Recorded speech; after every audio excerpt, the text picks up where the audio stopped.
In a startling revelation that has stunned the mining industry and reality fans, legendary gold on television worldwide Tony Beets, a miner, and his son Mike Beets from the popular show Gold on the Discovery Channel Rush received a life sentence.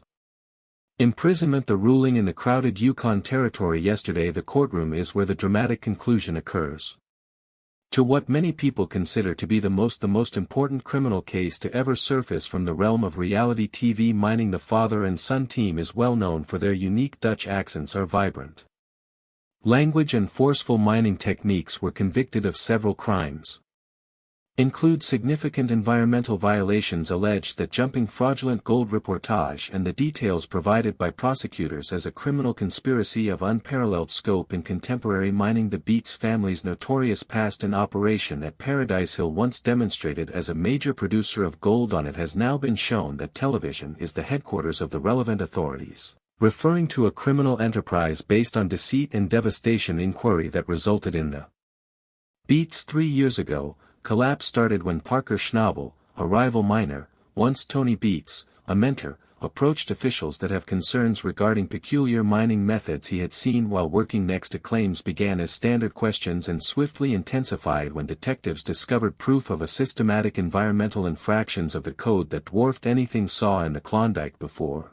What we found extended well beyond cutting corners to increase revenue, elucidated Catherine White, the lead prosecutor. Evidence showed intentional and persistent attempts to get around almost all environmental protection regulation in the area that leads to damage that professionals predict will occur decades to correct it. The courtroom grew quiet as Robert Tmain, the judge, gave the extraordinary statement, his voice steady. However, Mr. Beets and son are grave, and the court has carefully weighed the overwhelming provided evidence as well as the jury's unanimous decision.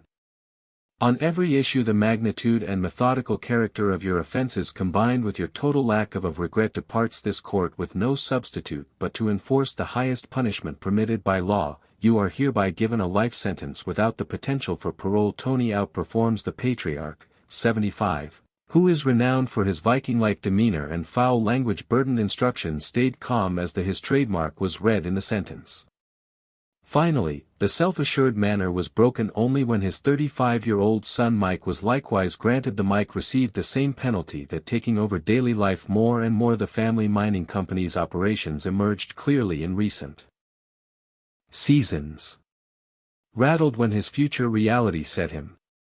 Throughout the 11-week trial included testimonies from a large number of recognizable faces from the Gold Rush television series, establishing a fantastical environment where TV personalities were abruptly cast as important witnesses in a criminal case with significant stakes. The testimony of former Beets was scathing.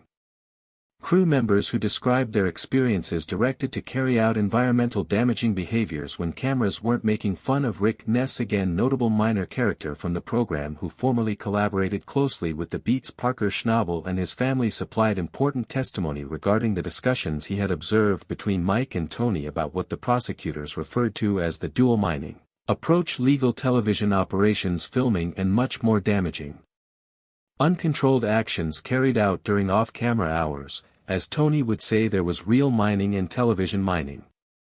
Mining Nest provided a visible testimony. Uneasy as he confronted his former co-workers across the courtroom, he was clear that certain actions should never captured on camera and ensured that we recognize the repercussions of voicing regarding them outside of the crew. Maybe the most shocking testimony was provided by Tony's wife of over 40 is beaten by Minnie. Years as well as the family's lengthy bookkeeper. In a startling move, Minnie consented to testify as an observer against her kid and husband in return seek immunity by giving specific financial documents that demonstrated a methodical understating the amount of gold produced and complex plans to sell unreported gold via illicit means. Minnie's choice to work along with, according to reports, prosecutors have split the Beets family members, including daughters Monica. Bianca Beets openly endorses their mother, displaying astonishment and dismay at the proof that was offered against their. Both women were the father and the brother. Attended the verdict but chose not to talk to the media after departing the courthouse via Parker's private exit. Schnabel, whose first report initiated the inquiry, provided testimony for 3 entire days regarding his findings while claims for employment next to the Beets activity. The mining prodigy, age 30, who debuted as a teenager on the show, gaining knowledge of the industry from his grandfather, described a number of where he noticed questionable activity on Beets-controlled territory at night. "I admired Tony. He gave me a lot of advice when I was beginning," Schneebel stated in his testimony.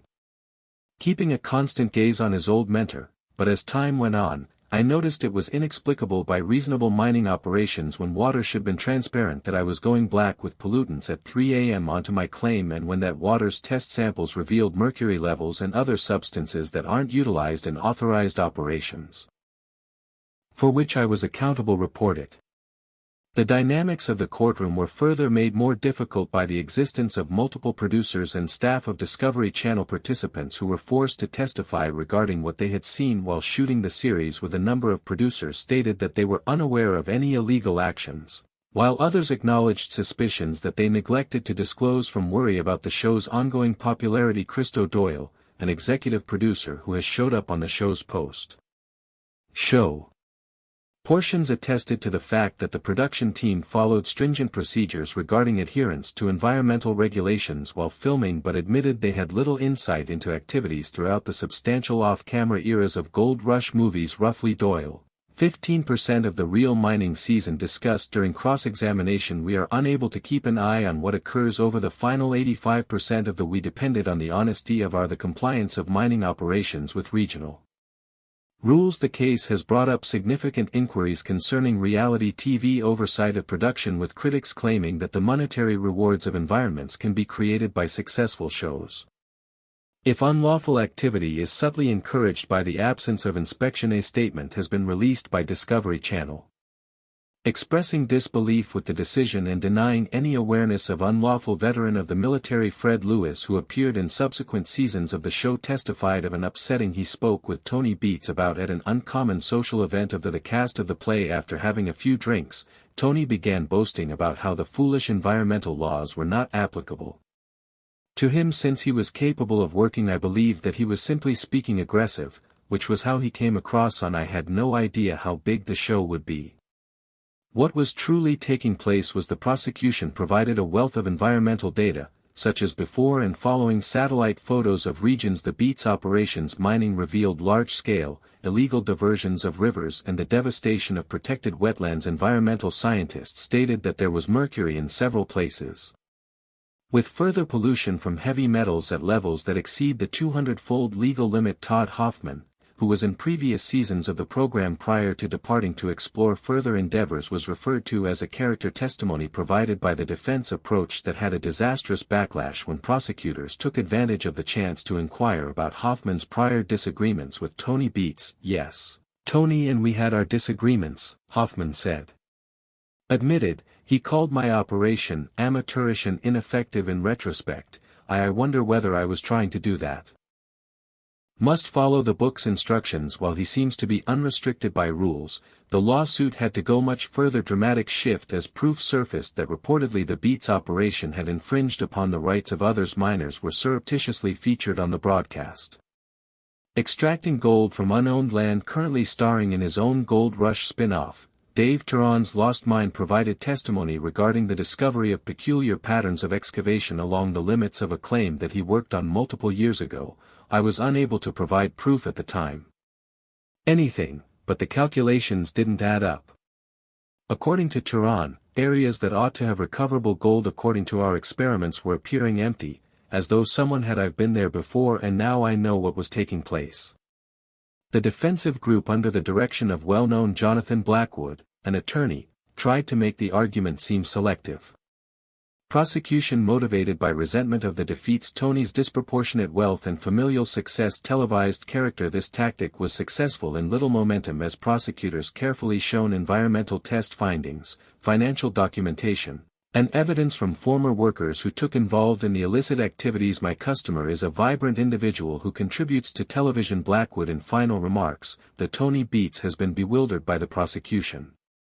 Tony Beets and a television personality, the businessman in this instance, An authority's unprecedented overreach who have been impacted by the spectacular depiction of mining on television instead than the industry's realities. The defense plan completely failed when prosecutors played a covertly taped talks between Mike and Tony Beets talking about particular methods to conceal environmental infractions from inspectors, and one especially incriminating Tony may be heard on the recording.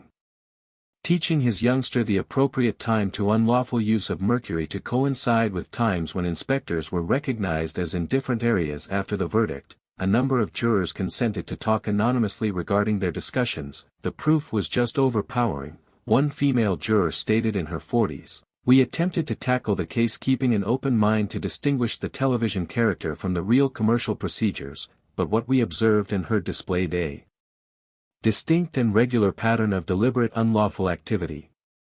A guy served as another juror with experience in the mining sector stated, "As someone who is familiar with mining operations, I was taken aback by the deliberate character of the infractions wasn't about committing errors or misinterpreting the Beets rules. Operation created their whole company model centered on avoiding environmental safeguards to increase revenue. Harm they have done to the waterways in the Yukon is incalculable. The case has caused a lot of shock. The Yukon's mining community, where the effects of gold rush tourism on the economy has been important throughout the length of the show. Local company owners had conflicting opinions. Feelings with the decision, admitting the gravity of the offenses while voicing worries regarding the possible influence on the reputation of the area. The Klondike was placed back on the map for a long time, according to many. Marion Clark, a citizen of Dawson City, spectacle attracted tourists and attention to our area, yet we cannot tolerate the damage to our land that has occurred. Our livelihood has always been mining. But ethical mining that honors the environment must be the norm. The lives of Tony and Mike Beets start behind jail. There are still concerns regarding the family's substantial mining business's future. Assertions and apparatus. Prosecutors have stated that a different civil case will decide how to dispose of assets with substantial amounts that are probably sold to raise money for environmental cleanup activities in impacted areas. The conviction for Discovery Channel is a problem of unparalleled proportions, for among its main shows, the network has declared that Gold Rush shall continue with its ongoing mining activities, but industry insiders query if the program can continue to fame without the excessive presence. Chris Dummett, the Beets family's gold room, a cherished former carpenter, a room attendant who has been featured on The Appear with different mining crews, articulated the sentiment that many people share.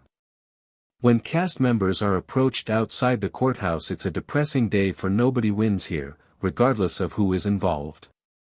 Damage to the land has resulted in lives being ruined, and a shadow has been created over a sector that is full of diligent, honest individuals who act morally. Manor. Tony was led by correctional officers, and from the courtroom, Mike Beets and the elder Beets restraints eventually broke.